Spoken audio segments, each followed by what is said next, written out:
Yal otu, yol otu, quşgözü otu, qırıq buğum kimi müxtəlif adlarla tanınır. Yol otu təbiətin gizlətdiyi, güclü müalicə bitkilərindən biridir. Bu balaca bitkinin təsiri isə heç də balaca deyil.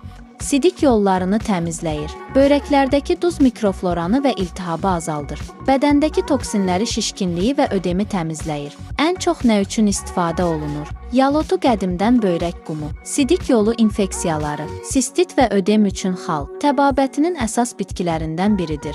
Bədəndə yığılan duzları yumşaldır, qan dövranını canlandırır, immuniteti gücləndirir və bədəni yüngülləşdirir. Bəs necə istifadə olunur? 1 stəkan qaynar suya 1 yemək qaşığı qurudulmuş yal otu əlavə edilir, 10 dəqiqə dəmlənilir və gün ərzində 1-2 dəfə içilir.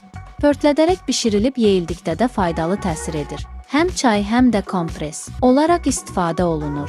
Amma unutma, hər bitki kimi bunu da doza ilə içmək lazımdır. Faydalı məlumatlar üçün abunə olaraq kanala keçid edə bilərsiniz.